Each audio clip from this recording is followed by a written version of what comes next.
이 사람과 대화하면 참 재미있어. 지루할 틈이 없잖아. 라는 생각이 드는 사람들을 보면 화두를 던지는 방법부터 다릅니다. 그들은 자신의 관심사 대신 상대방의 관심사는 뭘까를 생각하며 대화의 첫 마디를 고르죠. 여러분도 이렇게 해보세요. 지금보다 훨씬 즐겁게 대화할 수 있을 거예요. 안녕하세요. 따뜻한 책 한 잔입니다. 오늘 여러분에게 읽어드릴 책은 단정하게, 때로는 다정하게, 지은이 히데시마 후미카, 옮기니 오민해, 발행 RH 코리아, 발행일 2023년 3월 28일입니다. 장황하고 산만하고 직설적이고 불편한 대화 속 왠지 듣고 싶어지는 사람의 말투는 따로 있다. 마음의 거리를 좁히는 33가지 소통의 기술. 수려한 말솜씨나 화려한 입담이 없는데도 좋은 인상을 주는 사람이 있습니다. 이목을 집중시키는 단정한 말투에 마음을 터놓게 만드는 다정한 태도로 대화의 온도를 올리는 사람입니다. 이 책의 저자 히데시마 후미카 역시 20년 이상 라디오를 진행해온 베테랑 DJ로 사근사근한 말투에 배려심 넘치는 태도로 수많은 청취자로부터 자꾸 듣고 싶어지는 말투의 소유자란 평가를 받아왔습니다.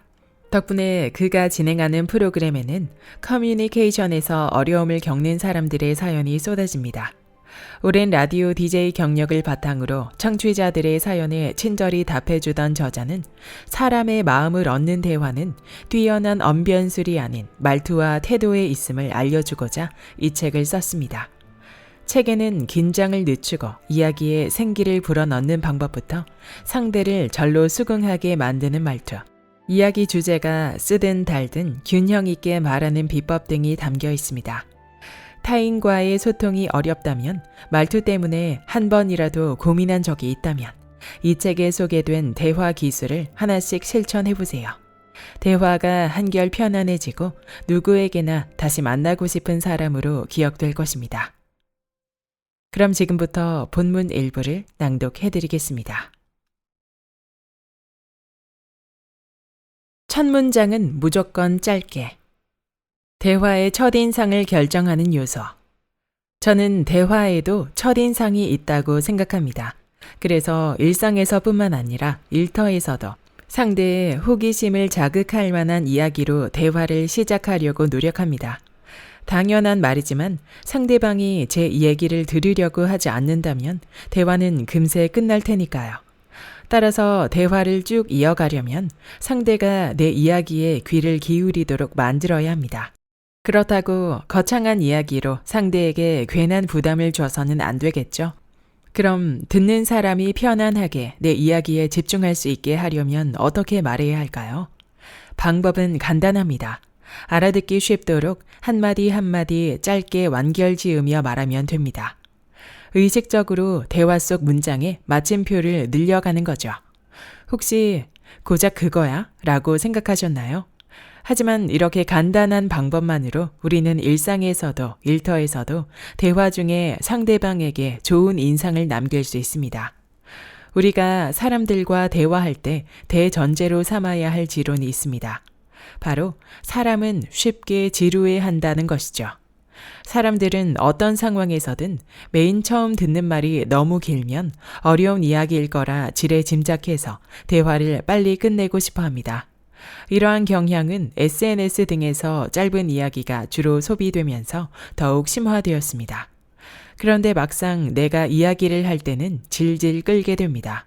마침표 대신 쉼표를 찍으면서 대화를 이어가는 게 훨씬 편하니까요.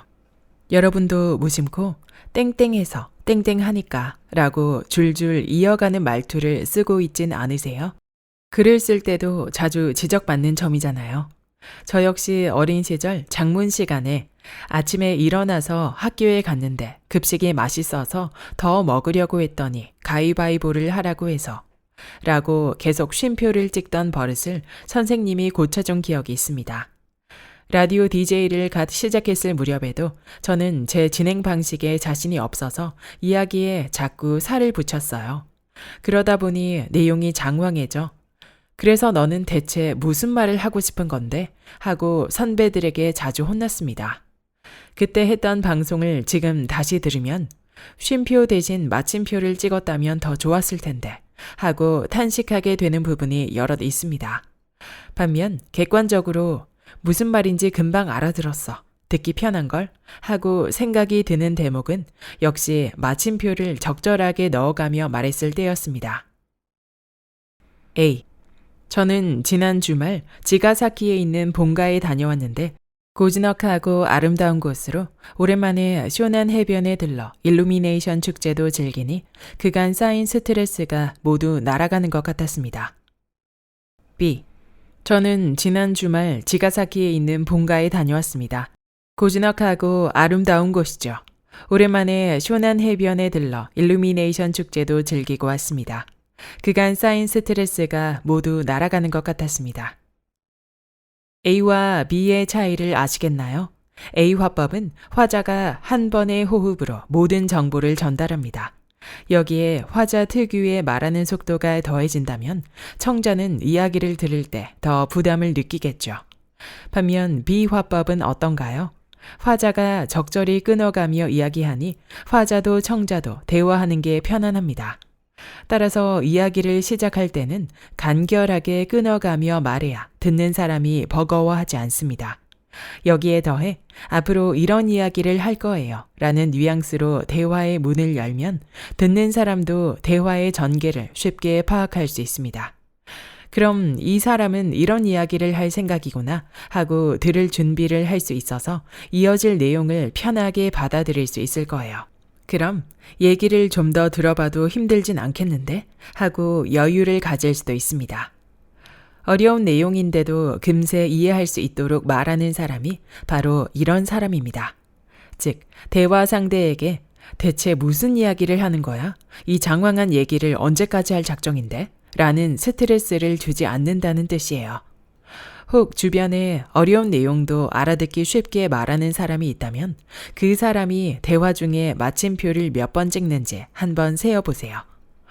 오, 이 사람은 이야기를 짧게 끊어서 하는구나 하고 금방 깨닫게 될 테니까요.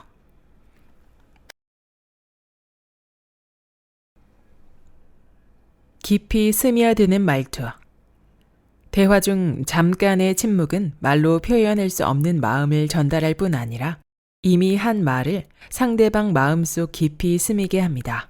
라디오에서 청취자의 사연을 소개할 때를 예로 들어볼까요? 프로그램을 진행하는데 정신이 팔려 있으면 다음은 땡땡씨가 보내주신 사연입니다. 다음은 땡땡씨가 하고 득달같이 떠들게 되기 마련입니다. 그러면 듣는 사람은 내용에 집중하기 어렵기에 더는 사연을 들으려고 하지 않을 겁니다. 당신이 쉴 새 없이 이야기한다면 사람들은 제대로 들으려고도 이해하려고도 하지 않을 거예요. 반대로 적절히 쉼을 넣는다면 편안한 상태로 이야기를 주고받을 수 있겠죠. 대화 사이사이에 몇 초간의 틈을 만들어 넣어보세요. 그럼 듣는 사람은 당신의 말이 지닌 이미지를 머릿속으로 그리며 이야기를 제대로 음미하게 될 거예요.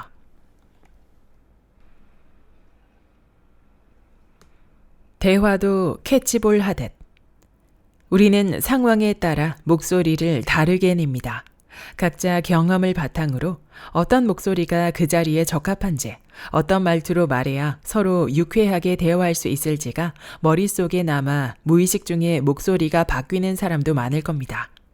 인사를 예로 들면 출근할 때는 좋은 아침입니다 하고 시원시원한 목소리로, 퇴근할 때는 수고하셨습니다. 먼저 실례하겠습니다 하고 온화한 목소리로 말하죠. 이렇게 생활 속에서 목소리 톤을 조절하면 가정이나 직장에서 사람들과 관계를 좀 더 유연하게 만들 수 있습니다. 가령 일에 지쳐 퇴근한 배우자에게 자기야, 내 말 좀 들어봐. 오늘 엄청난 일이 있었는데? 하고 텐션을 높여 일방적으로 하고 싶은 말을 쏟아내면 듣는 사람은 큰 부담을 느낍니다. 잠깐만, 일단 좀 쉬자 하고 마음과 귀를 닫아버리죠. 말하는 사람 입장에서는 내 이야기를 제대로 들어주지 않는다며 불만이 쌓일 테고요. 서로 대화 방식이 맞지 않으면 왜 내 마음을 모르는 거야? 하고 양쪽 모두 스트레스를 받습니다. 그럴 때는 되도록 말을 거는 쪽이 상대방의 기분을 살펴야 합니다. 상대가 피곤해 보이면 타이밍을 보다가 컨디션이 좀 나아졌을 때 말을 걸어보세요. 평소 본인 목소리보다 살짝 나직하고 느긋한 템포로요. 우선 오늘 무슨 일이 있었는지 한번 들어볼래? 하고 운을 떼보세요. 바로 본론으로 들어가기보단 한 단계를 거치면 듣는 사람의 태도도 달라집니다. 그래, 말해봐. 라는 대답을 듣더라도 한 번에 모조리 쏟아내지 말고 스스로 느끼기에 조금 짧은 분량으로 이야기하는 게 좋습니다. 상대가 더 자세히 듣고 싶다면 질문을 할 테니까요. 진부한 표현이지만 대화는 캐치볼처럼 해야 합니다. 아직 준비 운동도 하지 않았는데 갑자기 내 페이스로 강속구를 날리면 상대방은 당연히 좀 기다려 하고 반응하게 되죠. 때에 따라서는 기분이 상하거나 미안, 지금은 안 되겠어 하고 도망갈 수도 있고요. 이처럼 상대의 상황을 고려하지 않고 일방적으로 말을 걸면 생통치 않은 반응이 돌아올 확률이 높습니다. 도저히 안 맞는 사람 때문에 고민이라면 모두에게 사랑받고 싶나요? 우리는 대화할 때 상대방의 성격이나 기분, 상황을 헤아리며 이야기합니다. 그 중에는 유난히 성향이 잘 맞아 대화가 통하는 사람이 있는 반면에 아무리 애써도 잘 맞지 않는 사람도 있죠. 인간관계에서 오는 스트레스는 대개 여기서 기인하는 것 같습니다. 상대가 논리에 맞지 않는 감정적인 말만 쏟아낸다면 언젠가 끝나겠지 하면서 귀담아 듣지 말고 마음 바깥쪽으로 슬쩍 흘려보내세요. 괜히 말을 보탰다가는 화만 더 돋을지도 모르니까요. 대화는 이기고 지는 게임이 아니다. 상대가 화가 나서 하는 말을 진심으로 받아들일 필요는 없습니다. 마음속으로 저 사람은 나와 생각이 다르구나, 색다른 가치관이네 하고 넘겨버리세요. 물론 진지하게 들어야 하는 조언도 있겠지만 감정이 섞인 말은 흘려들어도 괜찮습니다. 다양한 사람과 얽힐수록 새로운 폭탄과 마주할 일도 늘어나거든요. 무모한 마찰이나 충돌은 당신만 피곤하게 만들 뿐입니다. 대화를 이기고 지는 게임이라고 여기는 사람을 만나면 일단 심호흡을 하세요. 그래, 여기선 지는 게 이기는 거야. 이렇게 마음속으로 읊조리면 괜한 다툼에서 기분 좋게 벗어날 수 있습니다. 상대방과 내 감정에 휩쓸려 일이 일비하지 않게 되죠.